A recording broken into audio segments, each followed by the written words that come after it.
Greetings everyone, I'm Keelan from True Crime Tales. Today, let's delve into another unsettling case that unfolds on the far reaches of the Asian Sea. Picture a horizon that seems endless, where the water stretches all the way to the sky.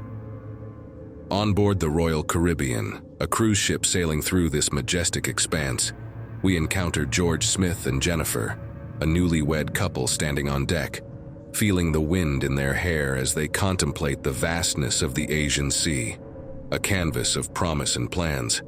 Their wedding journey, set against this breathtaking backdrop, transforms an ordinary cruise into a mysterious tale. On July 5, 2005, around 8 a.m., in a cabin on Deck 7, 16-year-old Emily Rausch from Chicago makes a troubling discovery. Outside her cabin window, she spots what appears to be blood smeared across the canopy shielding a lifeboat. A blood stain near the edge suggests someone may have fallen overboard. Alarmed, Emily reports her findings, sparking a discussion among passengers on Deck 7. This discovery catapults us into a story that captures international attention. Just days into their honeymoon Mediterranean cruise, the happiness of George Smith and Jennifer takes a dark turn, with an inexplicable and terrible event in cabin number 962. The versions of what occurred are varied: accident, robbery, or premeditated murder. The investigation becomes a puzzling challenge for the police, with traces and evidence pointing to multiple suspects concealing their secrets. Many on the liner seem to know more than they are willing to reveal. George Smith, a cheerful and inquisitive young man from Greenwich, Connecticut, had a happy childhood, surrounded by the love and support of his family. Born into a family passionate about their liquor store business, George Sr., his father, ran the store with dedication. After completing his business education at Babson College in Massachusetts, George Jr. worked as a computer data mining analyst in Boston. However, his heart belonged to the family business, and he returned home in 2002 to learn its intricacies.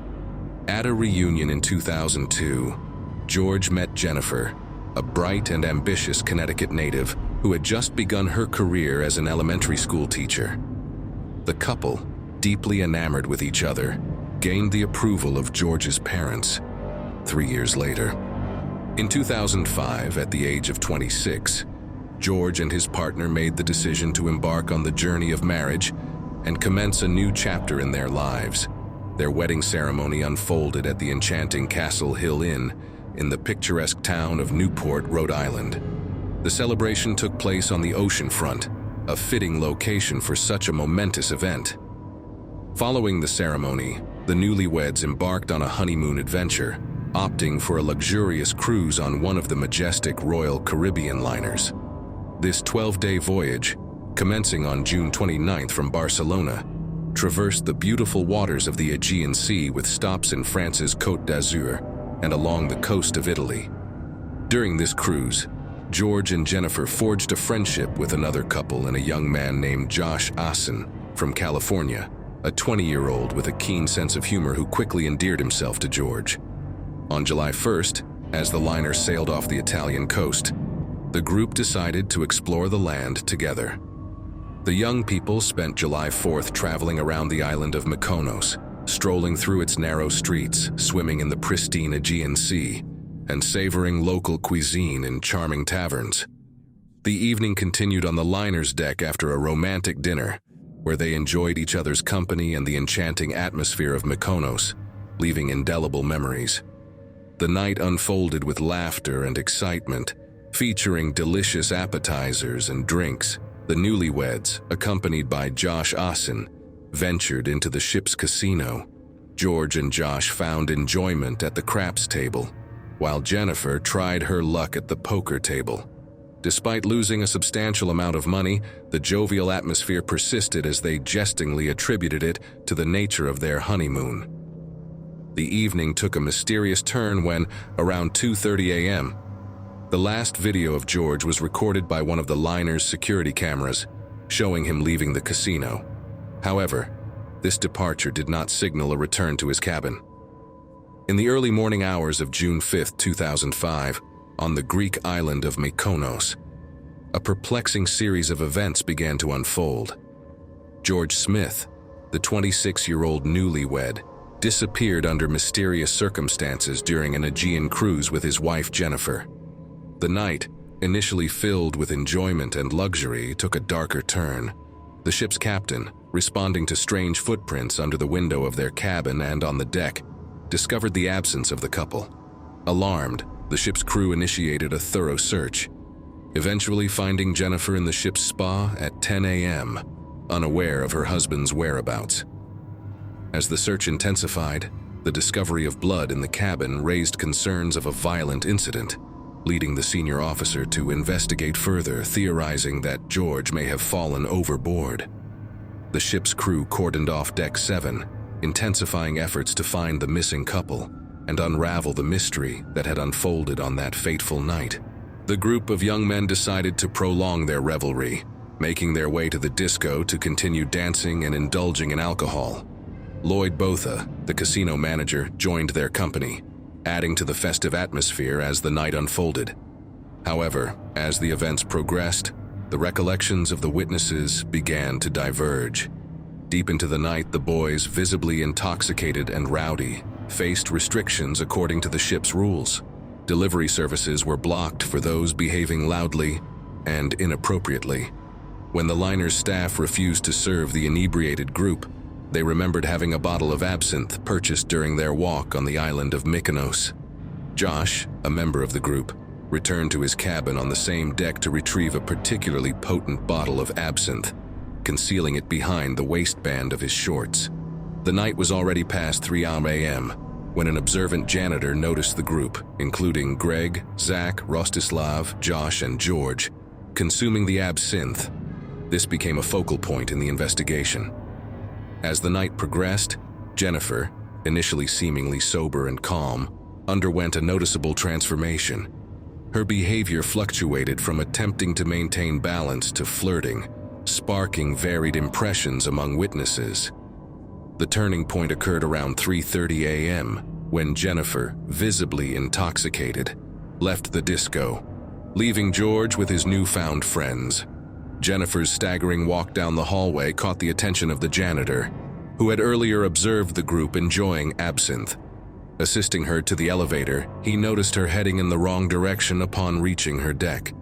Later found sleeping in the hallway, Jennifer was returned to her quarters at 4:52 a.m., but George was absent. Adjacent to the unfolding events, Deputy Chief of Police Chit Hyman and his wife, resting in a neighboring cabin, were awakened by disturbances at 4 a.m. After reporting the noise to guest services, they heard loud talking, an argument on the balcony, and a thud resembling an object falling. Upon investigation, Chit witnessed 3 unidentified men leaving stateroom 9062, where the newlyweds stayed. Eyewitness accounts suggested that 4 young men entered the cabin, but only 3 were visible upon exit. The keycard records confirmed their entry at 4:05 a.m., with no subsequent exit recorded. Theories arose, including a failed robbery attempt. Witnesses also mentioned George and Jennifer openly discussing significant sums of money, possibly received as wedding gifts or casino winnings. Another version suggested the influence of alcohol and hallucinogens, considering the effects of absinthe. However, experts deemed it unlikely due to the regulated concentration of thujone in officially sold absinthe. Interviews and polygraph tests were conducted, with Josh Askin failing the polygraph, raising suspicions. A videotape surfaced, showing the group joking about the incident, with a cryptic phrase hinting at a possible incident or joke involving paragliding without a parachute. The investigation unfolded, unveiling a complex and mysterious narrative filled with unexpected twists. In 2009, all 4 individuals, Greg, Zach, Rostislav, and Josh Askin, were interviewed by FBI agents as witnesses in the investigation into the mysterious death of George Smith. However, Zach Rosenberg and Josh Askin opted not to provide direct answers, invoking the Fifth Amendment of the U.S. Constitution, which grants the right not to testify against oneself. Their testimony remained ambiguous, and it appeared they were either unwilling or unable to provide a comprehensive account of the events surrounding George Smith's death. The investigation was also impacted by the testimony of Greg Rosenberg, one of the young men present that night. Greg claimed they had ordered food to their cabin, serving as a crucial alibi for the Russian boys. Contradictions arose when ship service logs did not support such orders, as the delivery service had been blocked for their cabin. Greg could not identify which cabin passengers had placed the orders, further complicating the investigation. When questioned about the relationship between George and Jennifer, witnesses provided varying answers based on their observations. Greg mentioned the difficulty in assessing the newlyweds' relationship due to heavy alcohol consumption, making it challenging to draw definitive conclusions. Josh Askin added another layer of complexity, stating that Greg left the cabin after ordering food, a claim Greg vehemently denied. These contradictions intensified the investigation, necessitating further verification and fact-finding. Greg emphasized that he had no information about Jennifer or Lloyd Botha being involved in George's disappearance, but insisted that the events were not accidental. He asserted that something extraordinary occurred that night, a revelation he believed would eventually come to light. In December 2019, Greg Rosenberg was tragically murdered, adding another layer of mystery. Authorities investigated a potential link between his murder and the death of George Smith, creating an even more complex situation. The Smith family's pursuit of justice and truth encountered numerous challenges. The family's relentless efforts, including a $100,000 reward and media outreach, failed to yield significant results. The strained relationship between George's parents and Jennifer heightened suspicions regarding her behavior. Jennifer's acceptance of a $1 million settlement offer independently from the cruise company intensified the family's disappointment, leading them to question her involvement and commitment to uncovering the truth. The family's dissatisfaction with the Turkish authorities' investigation prompted them to enlist the help of independent forensic scientist Henry Lee. Lee conducted studies in the cabin and on the balcony, unearthing critical information. However, the liner's owner refused permission for a balcony fall simulation, further hindering truth-seeking efforts. As the FBI stepped in to conduct its investigation, many findings remained confidential. The focus centered on the inconsistent testimony of the 4 young men who spent the night with George, creating a perplexing and confusing narrative. Despite the family's initial suspicion of Jennifer, they eventually became convinced of her innocence, increasing the lawsuit payout amount against the company. Jennifer, left with memories of her first husband, dedicated herself to charitable endeavors in his memory, and eventually remarried. After extensive FBI efforts and lengthy investigations, the case was closed, and the incident was officially ruled an accident. The FBI cited insufficient evidence to continue the investigation, leaving the mystery of George Smith's disappearance unsolved. His family remains in search of answers, hopeful that they will eventually uncover the truth behind his death. The Smith family's pursuit of justice and truth encountered numerous challenges.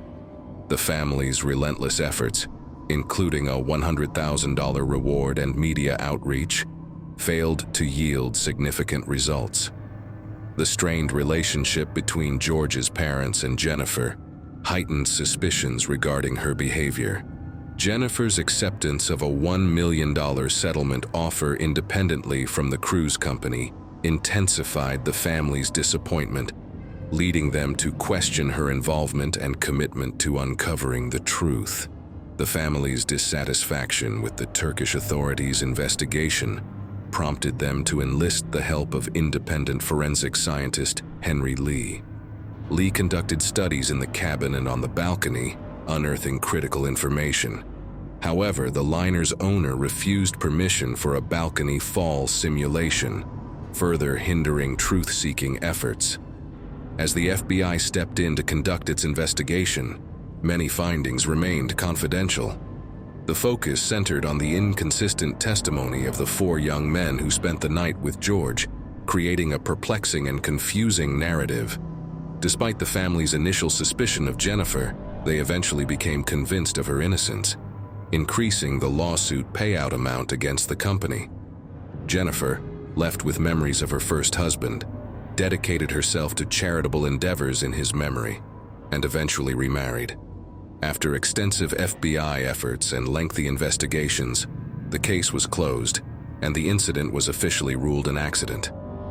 The FBI cited insufficient evidence to continue the investigation, leaving the mystery of George Smith's disappearance unsolved. His family remains in search of answers, hopeful that they will eventually uncover the truth behind his death.